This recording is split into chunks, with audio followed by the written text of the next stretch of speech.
కుండలో దొంగలు. రంగన్న భలే తెలివైన కుర్రవాడు. తెలివిలోనూ అతి తెలివి కలవాడు. పంతులను ఏడిపించటంలో, దుండగాలు చేయడంలో రంగన్నను మించినవాడు లేడని పేరు కూడా పొందాడు. అయితే రంగన్నకు శరీర బలం ఉన్నంతగా బుద్ధి బలం వికసించలేదు. ఒక రోజున రంగన్న తల్లి కళాఖండ్ తెచ్చి ఇంట్లో దాచింది. ఆ దాచటం రంగన్న కంటబడింది. దాన్ని ఎలా అయినా కాజేయాలని వాడికి బుద్ధి పుట్టింది. పుట్టడం ఏమిటి, ఆ క్షణం నుంచి వాడికి ఏమీ తోచిందే కాదు. రాత్రి పడింది. అంటే రాత్రి అయింది.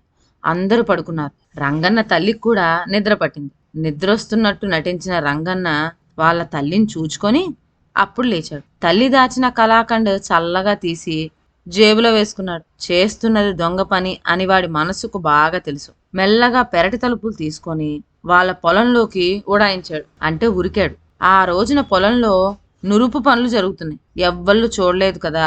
రెండవ కంటివాడికి తెలియకుండా పటిక బెల్లం నోట్లో వేసుకోవచ్చనే సంతోషంతో జేబులో చేపెట్టాడు. అంతలో రంగన్న తండ్రి వచ్చాడు. రంగన్న బిత్తరపోయి ఆ కళాఖండ్ ముక్క గబీమని అక్కడ దగ్గరగా ఉన్న నీళ్ల కుండలో పడివేశాడు. రాత్రంతా పొలం పని చూచుకున్నాడు రంగన్న తండ్రి. తెల్లవారు వచ్చింది.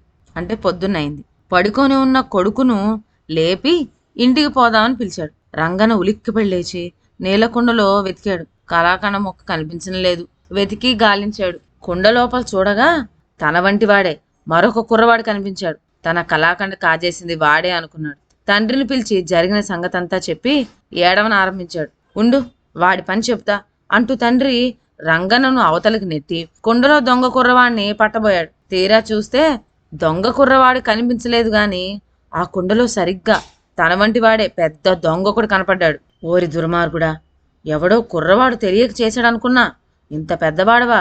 ఇన్నేళ్లు నెత్తి మీదకు వచ్చి నీకేం పుట్టిందిరా దుర్బుద్ధి? చిన్న బిడ్డలా నోటి ముద్ద తీసుకుంటే పాపం చుట్టుకుంటుందనే బీదైనా లేకపోయేనే, ఇస్తావా లేదా అని గద్దించసాగాడు.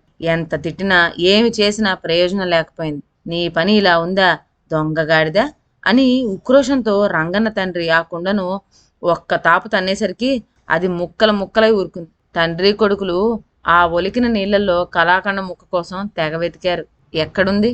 ఎప్పుడో కరిగిపోయింది. రంగన్న వాళ్ళ నాన్న తెలివి ఇలా ఉందండి. కళాఖండ్ పాలతో చేస్తారు. కళాఖండ్ నీళ్ళల్లో పడితే ఏమైతుంది?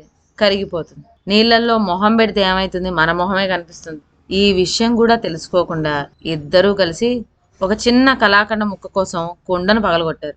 ఇదండి వాళ్ళ కథ. మరొక మంచి కథతో నెక్స్ట్ వీడియోలో కలుద్దాం. అంతవరకు సెలవు. నా ఛానల్లోని కథలు మీకు నచ్చినట్లయితే నా ఛానల్ను లైక్ చేసి సబ్స్క్రైబ్ చేయండి. షేర్ చేయటం మర్చిపోవద్దు. కొత్త కథల నోటిఫికేషన్ కోసం బెల్ ఐకాన్ ప్రెస్ చేయండి. Thank you.